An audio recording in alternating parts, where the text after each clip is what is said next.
내란 우두머리 혐의를 받고 있는 윤석열 대통령이 공수처에 체포된 지 이틀째를 맞았습니다. 첫 조사에서 진술을 거부한 데 이어서 오늘은 조사에 응하지 않겠다는 뜻을 밝혔는데요. 네, 한편 오늘 오후 5시 법원에서는 윤 대통령이 제기한 체포적부심사 사건 신문이 열리는데요.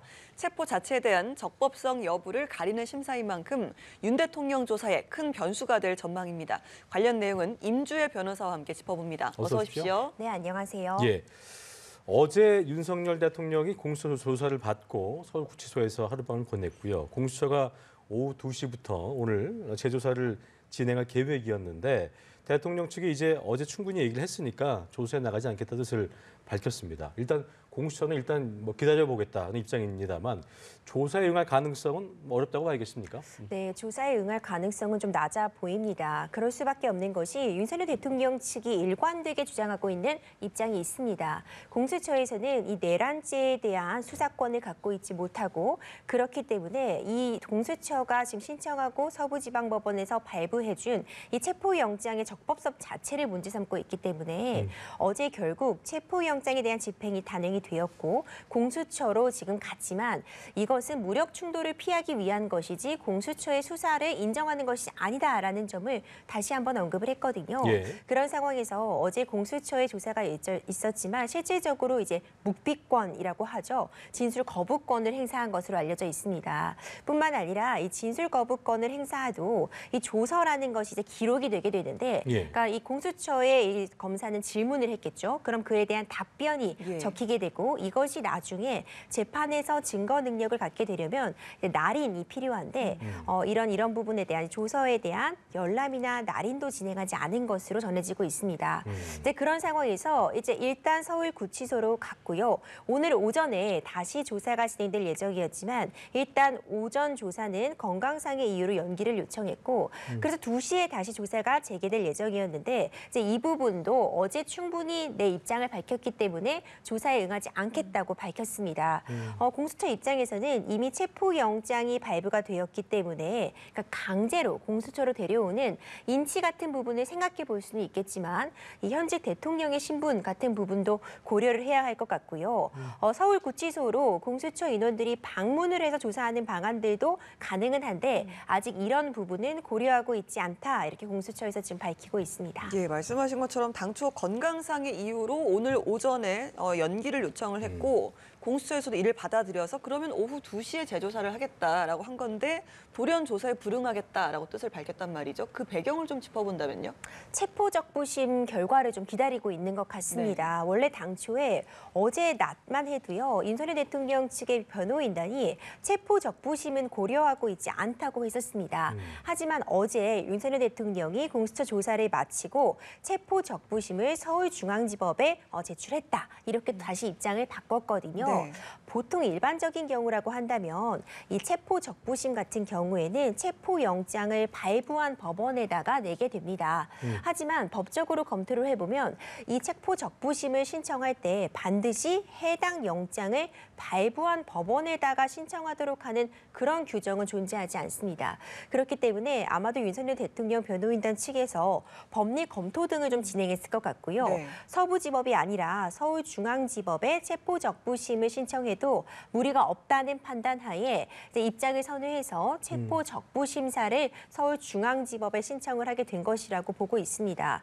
이제 이런 부분들을 보자면 결국 이 조사에 불응하겠다는 건 이 체포영장의 적법성, 특히 공수처가 수사권을 가지고 있는 것인지 직권남용에 대한 수사권만을 공수처가 갖고 있는데 이보다 훨씬 더 중한 범죄라고 할 수 있는 내란죄에 대한 수사를 직권남용에 대한 그 수사에 어떤 관련 사건으로서 수사할 권한이 있는지 그리고 서부지법에다가 공수처가 영장을 발부한 것이 신청한 것이 적법한지 이 부분을 한번 다퉈보고 그 이후에 대응 방안을 모색하겠다는 계산으로 보입니다. 그렇군요. 어제 첫 조사 얘기를 다시 한번 좀 해보겠습니다. 오전 11시에 시작을 해서 밤 9시 40분에 조사를 마쳤습니다. 조사 과정에서 윤 대통령 일관되게 이제 진술 거부권을 행사했고 간단한 신상을 확인하는 인정신문 아까 말씀하셨는데 그것도 답을 하지 않은 것으로 전해지고 있는데 그러니까 다시 얘기를 하자면 신문 조서에 대한 증거 능력을 부여하지 않겠다 이런 의미라고 볼 수 있을 텐데 뭐 어떤 전략이랄까요? 어떤 입장으로 좀 보고 계십니까? 그렇죠. 일단 공수처의 수사권 자체를 인정하고 있지 않는 입장에서 공수처에서 준비한 질문에 대한 답변을 하지 않겠다. 그러니까 공수처가 지금 전혀 권한을 갖지 않고 수사를 진행하고 있기 때문에 이 부분에 응할 수 없다는 점을 강조하는 그런 제스처라고 보입니다. 이 진술 거부권이라는 것이 방어권을 행사하는 측면에서 당연히 법적으로 정해진 권리는 맞습니다. 하지만 진술 거부권을 행사하는 것이 항상 유리한 것만은 아닙니다. 예. 김용현 전 국방부 장관의 경우에도 진술 거부권을 지금 검찰 수사 과정에서 사용을 했지만, 그러니까 진술을 거부했지만 최종적으로 구속 상태에서 기소가 되었죠. 다른 증거들이 충분하다면은 사실상 어찌 보자면 진술 거부권을 행사하는 것이 아니라 오히려 적극적으로 본인이 이에 대한 반박을 진행한다거나 본인의 입장을 펴는 것이 방어권을 행사하는 측면에서 유리한 경우도 분명히 존재하거든요.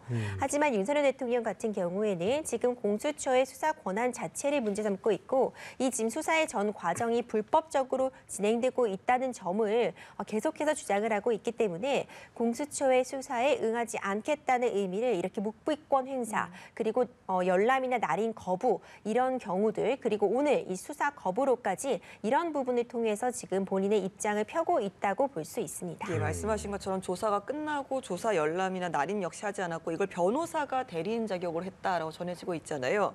그렇다면 피의자 본인이 날인하지 않은 조서여도 증거로서는 효력이 있는 건지 이 부분도 궁금합니다. 이제 변호인이 의견서를 내겠다고 했습니다. 그러니까 이와 관련해서 그러니까 네. 조사에 응하지 않지만 관련된 내용들, 이 입장을 공수처에서 이제 의견서로 제출을 하겠다 이렇게 지금 밝혔다고 보이거든요. 그러니까 증거 능력이라고 한다면은 그러니까 유죄의 증거, 지금 작성된 조서를 근거로 나중에 재판에서 유죄로 삼을 수 있는지를 본다면 이 작성된 조서에다가 이제 열람을 하고 날인이 되어 있어야지만 유죄의 증거로서 사용을 할 수 있고요. 이런 부분들이 어쨌든 기록으로 남아 있잖아요. 그렇다면은 유죄의 증거로서는 사용할 수 없지만 어떤 진술의 신빙성 부분을 확인한다거나 아니면 나중에 수사기관의 협조에 제대로 응하지 않았다, 수사에 좀 비협조적이었다는 부분이 양형에 있어서 사실상 참작이 가능한 부분은 있을 것 같습니다. 하지만 유죄의 증거로는 사용할 수가 없습니다. 그렇다면 말씀하신 변호인 의견서로 가름한다는 이 부분에서 의견서는 효력을 가질 수 있는 걸까요? 변호인 의견서라는 것은 결국 윤석열 대통령의 어떤 생각이나 그런 입장들, 주장들을 일방적으로 적어낸 문서잖아요. 그러니까 그 진위성이라던가 그것이 다 사실인지는 법원에서 판단을 하겠지만 적어도 윤석열 대통령이 하고자 하는 이야기를 제출하는 것으로서 변호인 의견서를 통해서 이런 부분을 수사기관에 알리겠다 이런 의미라고 볼 수 있습니다. 예. 만약 조사가 이제 계속 거부된다면 공수처 입장에서도 조사는 진행을 해야 될 테니까 뭐 이런 얘기도 있습니다. 그 아까 말씀하신 것처럼 강제로 인치하는 거는 사실 뭐 대통령의 격을 생각했을 때 좀 실효성이 없을 거라는 뭐 분석도 있기 때문에 보실 때 지금 상황에서는 물론 체포 적부심 얘기도 저희가 이후에 하겠습니다만 그것 때문에 시간이 홀딩돼 있긴 합니다만 어떤 방법이 지금 공수처 입장에서는 할 수 있는 가장 적절한 방법이랄까? 조사에 임할 수 있게 어떤 게 있다고 보십니까? 맞습니다. 앵커님 말씀 주신 것처럼 사실상 이제 강제로 공수처로 데려오는 그런 방안이라던가 아니면 공수처 인원이 서울구치소에 방문해서 조사하는 방안이 거론될 수 있겠죠. 예. 법적으로는 다 가능한 시나리오긴 한데 이런 조치들, 인치를 하던 방문 조사를 하던 이런 방안을 강구해도 윤석열 대통령이 진술 거부권을 행사할 가능성이 매우 높은 현 상황에서 사실상 이런 부분들이 무의미해질 수 있을 것 같습니다. 사실 이 체포 자체가 공수처 수사의 마지막 최종 목표가 아니었습니다. 예. 체포는 하나의 과정에 불과하고 얼마나 이 내실 있게 수사를 이 체포를 통해서 진행할 것인가가 사실 더 중요했는데 공수처가 이 윤석열 대통령의 진술 거부권 행사 가능성을 몰랐을 것 같지는 않습니다. 이 부분에 대한 대비는 되어 있었어야 된다고 보고요. 그렇다면은 만약 이미 어떤 구속영장을 청구할 수 있을 정도로 관련자들에 대한 수사나 그런 증거 자료들이 이미 확보가 되어 있고 윤석열 대통령이 대통령의 추가적인 어떤 진술이 없이도 이런 부분들 구속영장을 청구하고 발부받는데 무리 없을 정도의 수사와 준비가 되어 있다면 공수처 입장에서는 무리하게 더 윤석열 대통령에 대한 수사나 조사를 진행하기보다는 이 체포 적부심에 대한 결론이 나오는 이후에 구속영장을 바로 청구할 가능성이 점쳐지고요. 만에 하나 공수처가 이런 수사에 대한 준비가 충분히 되어 있지 않은 상황이라면 윤석열 대통령을 체포해서 이 48시간이라는 시간은 벌어두었지만 사실상 아무런 부분이 수사가 되지 않았다고 볼 수 있거든요. 적어도 이 체포를 통한 수사는 그렇다면은 사실 구속영장이 발부될 수 있을 것인가 이 부분이 또 논란으로 문제가 될 수 있습니다. 그럴 수도 지금으로서는 오늘 오후 5시로 예정된 법원의 체포 적부 심사 결과를 기다릴 수밖에 없을 텐데 일단 구체적으로 이 체포 적부 심사 어떤 요건들을 심사하게 되는 건지 설명을 좀 해주실까요? 지금 체포영장이 공수처의 신청에 의해서 서부지방법원에서 발부가 되었습니다. 이 발부가 되고 집행이 된 이 체포영장에 대해서 이 발부 과정에서 위법한 사항이 없는지를 따져보는 것이 네. 체포 적부심이라고 합니다. 이 수사기관의 체포에 대한 적법 여부를 다퉈보는 자리이다. 이렇게 볼 수 있는데 일반적인 실무에서는 이 해당 체포영장을 발부한 그 법원에다가 체포 적부심을 신청을 합니다. 하지만 반드시 그 발부한 법원에다가 체포 적부심을 신청하라는 규정은 따로 마련되어 있지 않기 때문에 지금 서울중앙지법에다가 윤석열 대통령 측에서 체포 적부심을 신청을 했고 서울중앙지법이 담당 이제 법관까지도 배정해서 이 부분에 대해서 지금 오늘 오후 5시에 체포 적부심에 대한 기일이 예정이 되어 있습니다. 어찌 보자면 꽤 빠르게 기일이 바로 지정이 됐다고 보이고요. 원래 체포 적부심은 그래서 체포가 적법한지 아니면 이 과정에서 불법적인 부분이 있는지 이런 부분을 심사하는 것이기 때문에 사실 시간이 그렇게 오래 걸리진 않습니다. 빠르면 2~3시간 안에 체포 적부심에 대한 결론이 기일 이후에 바로 나오거든요. 하지만 이번 사안 같은 경우에는 공수처의 어떤 수사권 문제라던가 서부지법이 영장을 발부할 수 있는 그런 관할 법원에 해당하는가 이런 부분들이 굉장히 중요한 쟁점이 되기 때문에 일반적으로 걸리는 그 시간보다는 다소 시간이 많이 걸리지 않을까 이런 예측을 하고 있습니다. 네, 지금 보이시는 화면은 조금 전 헌법재판소의 모습이고요. 말씀드렸던 것처럼 오늘 2차 변론 기일이 대통령 탄핵 심판에 대한 2차 변론 기일이 열리게 되고 대통령 측 변호인단 또 국회 측 변호인단 등의 모습을 함께 보셨습니다. 예, 여기가 지금 오후 2시부터 헌법재판소 대심판정에서의 윤 대통령 탄핵 심판 2회 변론 기일에 시작되기 전에 직전의 그렇습니다. 모습을 저희가 이제 영상으로 보여드리고 있는데요. 네. 자, 지금은 좀 어떤 시간으로 봐야겠습니까, 변호사님? 지금 이제 자리에 착석을 하고 네. 양측 변호인단들이 지금 준비를 하고 있는 그런 모습, 인사를 나누는 모습도 우리가 확인이 되지요. 네. 이제 준비를 하는 과정 아직 시작은 아니고요. 자리에 착석을 하고 이제 법관들이 들어오기를 기다리는 그런 준비 과정으로 볼 수 있고 지금 다 녹화가 되고 있잖아요. 그렇습니다. 이 변론 기일은 다 지금 녹화 중이고요. 생중계가 되는 것은 안전의 우려 때문에 진행을 하지 않았지만 예. 녹화가 되고 변론이 종료되는 그 직후에 지금 공개가 되고 있어서 예. 그 모습들도 우리가 잠시 후에 변론이 종료된 이후에는 확인할 수 있을 것이라고 봅니다. 알겠습니다. 국회 측 2차 변론 변호인단. 기일이 예. 진행되고 있는 모습 함께 보고 계셨고 저희가 관련돼서 속보들이 들어온 것이 있다면 또 신속하게 보도를 해드리겠습니다. 알겠습니다. 저희는 뭐 체포 적부심 이야기 좀 더 네네네. 이어가도록 하겠습니다. 이게 구속 적부심은 몰라도 체포 적부심 같은 경우는 자주 이용되는 제도는 아니라고 하던데요. 그러니까요. 이유가 있을까요? 맞습니다. 체포 적부심이 이제 실무상으로 자주 활용되는 그런 제도는 아닙니다. 예. 이 체포의 기한이 워낙 이 체포가 된 이후에 48시간 이내에 구속영장을 청구하지 않으면 바로 석방이 되기 때문에 48시간이라는 굉장히 짧은 기한의 제한이 있습니다. 그렇기 때문에 체포 적부심을 신청을 해도 뭐 구속영장을 그대로 청구해 버리면은 체포 적부심을 신청한 그런 이유가 없어지는 경우들 실익이 없다라고 표현을 하는데 굳이 체포 적부심까지 신청할 만한 실익이 없다. 차라리 구속영장 실질심사에서 이제 이후에 구속영장이 청구되는 부분에 대해서 다투겠다. 예. 보통 이런 판단을 내리는 경우가 더 많은 것 같습니다. 그리고 체포 적부심이라는 것이 결국 지금 계속 소환에 불응한다거나 하면은 체포영장이 발부되는 것이니까 이것이 체포가 위법한 부분이 있었다 하는 점이 이 48시간이라는 짧은 기간 안에 어떤 큰 사정 변경이 일어나는 경우가 많지 않거든요. 하지만 이제 체포 적부심이 인정되는 그런 예외적인 경우라고 한다면 예를 들어서 사기죄의 피의자가 체포가 되었는데 그 사이에 어떤 피해 합의금 같은 부분을 제공을 해서 이미 피해가 다 회복이 되었다면 체포의 어떤 필요성이 사라졌다. 이런 부분을 근거로 해서 극히 예외적으로 체포 적부심이 인정이 되는 경우는 있지만 실무적으로 보더라도 적부심의 그 인용 비율이 10%도 되지 않는 것으로 지금 집계가 되고 있거든요. 네. 그러니까 좀 인용이 되기는 쉽지 않은 절차는 맞지만 이번 사안 같은 경우는 워낙 중대한 쟁점들이 다르잖아요. 있어서 그렇죠. 네네. 좀 지켜볼 필요성이 있을 것 같습니다. 그러니까 말씀하신 것처럼 이게 이제 체포를 한다는 얘기, 신병을 확보한다는 얘기인 거고 피의자가 자꾸 출석에 불응하게 되기 때문에 신병 확보 차원의 사안을 볼 수 있지만 이거는 지금 저희가 지난달을 쭉 돌이켜 보면 한남동에서 어제 그 공소까지 과정을 한 2주간을 봤을 때 체포가 적법했냐 아닌가를 놓고 굉장히 정치적으로도 어떤 함의가 좀 있는 부분이어서 좀 논쟁이 되고 있는 부분이어서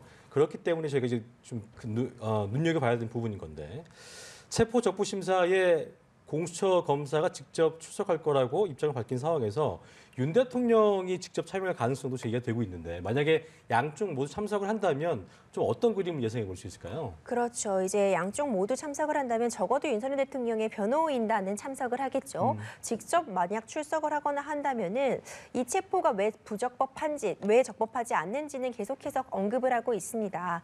이 공수처가 수사 권한이 없다. 수사 권한이 없는 곳에서 이제 신청하고 그리고 발부할 권한이 없는 서부지법에 영장이 발부가 되었다. 이 과정들에 대해서 직접 어떤 소명을 하는 그런 절차를 거칠 것이라고 보고요. 예. 특히 지금 문제되고 있었던 이 서부지법에서 발부했던 1차 체포영장에 기재된 형사소송법 110조, 111조의 적용을 배제한다는 그 조항이 있었습니다. 군사상 기밀에 해당하는 그런 장소에 대해서 압수수색을 할 때는 책임자의 승인을 얻어야 된다는 규정이 있는데 그렇다면 이제 대통령 관정은 군사상 기밀이 보관하는 장소니까 책임자의 승인 없이는 이렇게 공수처가 압수수색을 할 수 없다. 이것이 윤석열 대통령의 논리였거든요. 그런데 이 부분에 대한 적용은 이것은 이제 체포를 위한 압수수색, 어떤 사람을 대상으로 하는 체포, 그 체포를 위한 압수수색에는 해당 규정이 적용되지 않는다는 것을 이 영장 발부하는 판사가 이 체포영장에 기재한 부분을 문제 삼았기 때문에 이런 부분들이 체포 적부 심사에서 문제가 될 수 있을 것이고 그 부분에 대해서 윤석열 대통령 측에서 적극적으로 주장을 펼 것이라고 봅니다. 예.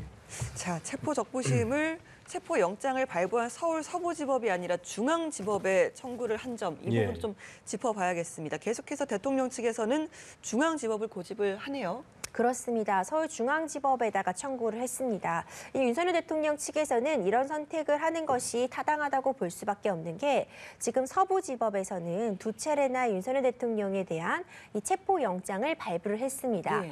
그리고 1차 체포영장에 대해서 이후에 윤석열 대통령이 이의 신청을 또 했는데 이 이의 신청에 대해서도 조목조목 반박을 하면서 기각을 했어요. 그 내용을 보자면은 이 영장에 대한 청구가 적법하다. 그러니까 공수처가 직권남용에 대한 관련 사건으로서 뇌란죄를 수사할 수 있다. 이 부분도 확인을 해줬고요. 서부지법이 이 관할권이 있다. 이 영장을 발부할 수 있는 곳이다. 이 부분까지도 서부지법에서 한번 판단을 해줬거든요. 그렇다면 윤석열 대통령 입장에서는 이 체포 적부심을 서부지법에다가 다시 제기를 해봤자 서부지법은 이 체포가 적법하다고 판단할 가능성이 사실 매우 높은 상황이기 때문에 아직 공수처가 이 내란죄에 대한 수사 권한을 명시적으로 갖고 있는 것인지 그리고 이 공수처가 어떤 사건을 제기할 때 관할이 서울중앙지법에 있는 건 아닌지 이 부분을 아직 정확하게 판단을 내려준 바가 없는 서울중앙지법에 가서 판단을 받아보는 것이 윤석열 대통령 입장에서는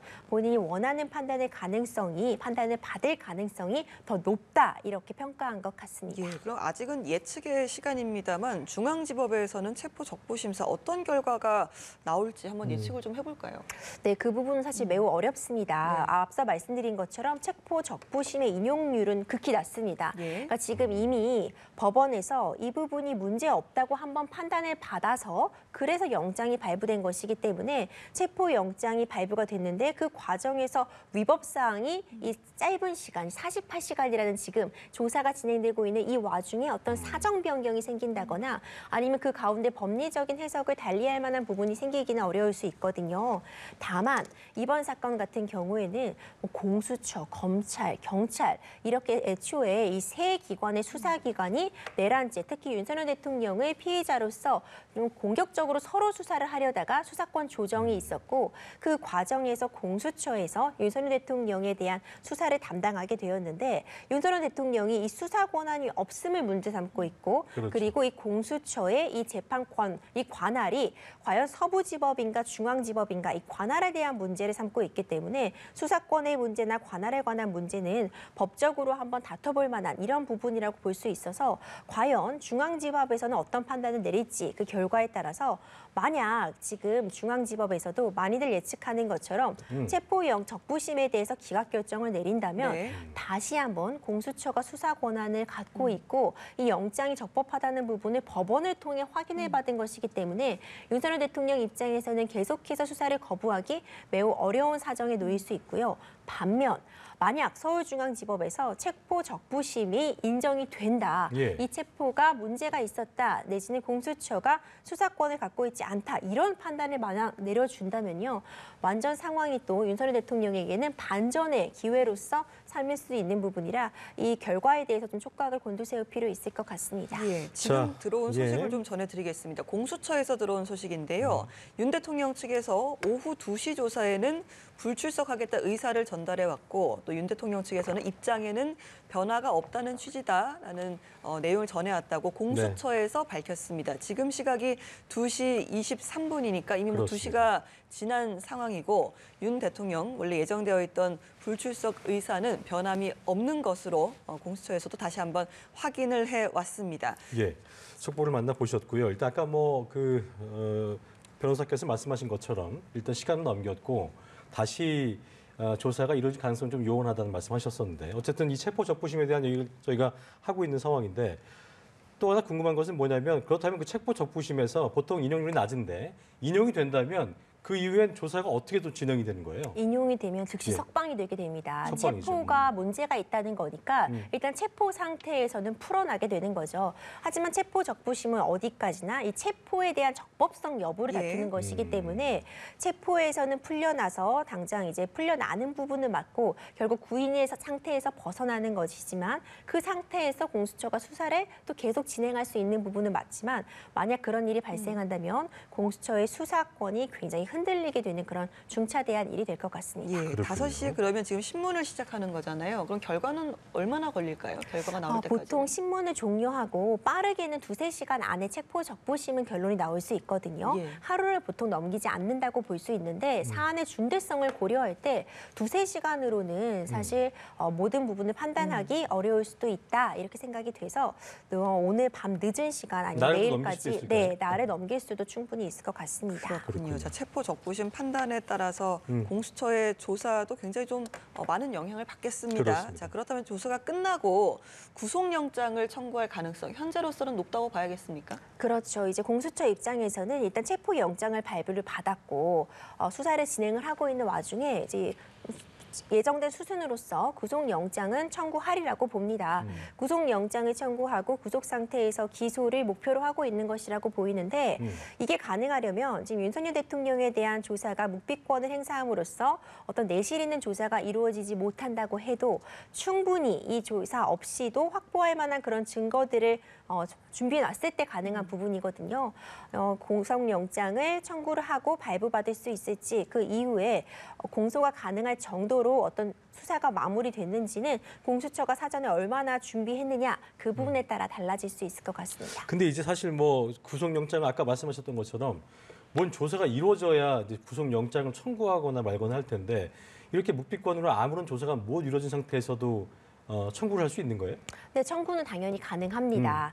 김용현 전 국방부 장관도 이 검찰 수사 과정에서 진술 거부권을 행사했지만 최종적으로 기소가 되었고요. 예. 공소장에 상당히 많은 그런 범죄 혐의점이 구체적인 이제 증거들과 함께 담겨 있습니다. 물론 공소장에 담긴 내용이 모두 실체적 진실에 부합하는가 그 부분이랑은 차이가 있습니다. 그것은 재판에서 다퉈질 부분이지만 적어도 검찰이 조사한 바에 따라서 이러저러한 증거들을 가지고 이런 혐의를 받고 있다는 것까지는 정리가 된 거잖아요. 예. 그렇기 때문에 만약 공수처에서 이미 관련자들에 대한 수사가 굉장히 많이 진전이 되어 있고 이런 관련자들에 대한 수사 자료들을 바탕으로 해서 그리고 기타 어떤 물증 등 확보된 물증들을 바탕으로 구속영장을 청구하기에 충분한 자료가 이미 만들어져 있다면은 지금 진술 거부권을 행사했다고 해도 구속영장 청구는 충분히 가능하다고 볼 수 있습니다. 일단 그렇다면 영장 청구 시점은 체포 적부심 결과가 기각됐을 경우에 그럼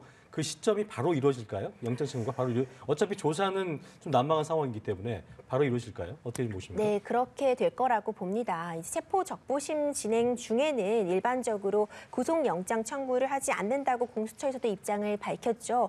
왜냐하면 만에 하나 이제 적부심의 결과가 어떻게 나올지 모르기 때문에 그 부분을 일단 혼란을 피하고자 체포 적부심을 신청하면 결론이 나올 때까지는 기다릴 수 있는데 어차피 지금 영장 청구는 예정된 수순이라고 한다면 체포 적부심에 대한 결론이 나자마자 사실 공수처 입장에서는 바로 구속영장을 청구할 가능성이 매우 높아 보이고요. 예. 만약 체포 적부심에 대한 결과가 오늘 밤 늦게라던가 아니면 내일 오전 중 정도에 난다고 한다면 영장 청구는 내일 밤이나 아니면 모레 아침 이 정도에는 충분히 가능하지 않나 이렇게 좀 예측은 되고 있습니다. 예. 어제 첫 조사를 마친 윤 대통령 지금 서울구치소에서 밤을 또 보냈잖아요. 체포 적부심 결과가 어떻게 나올지 모르겠습니다만 결과가 나올 때까지도 지금 구치소에 계속 머무르는 거죠. 이게 원룸 형태 공간이라고 하더라고요. 어떤 곳인지 설명을 좀 해주실까요? 한 3평 남짓 된다고 지금 3평 전해지고 남짓이요? 있고요. 네, 지금 뭐 별도로 수영복 같은 것을 입을 필요는 없는 상태죠.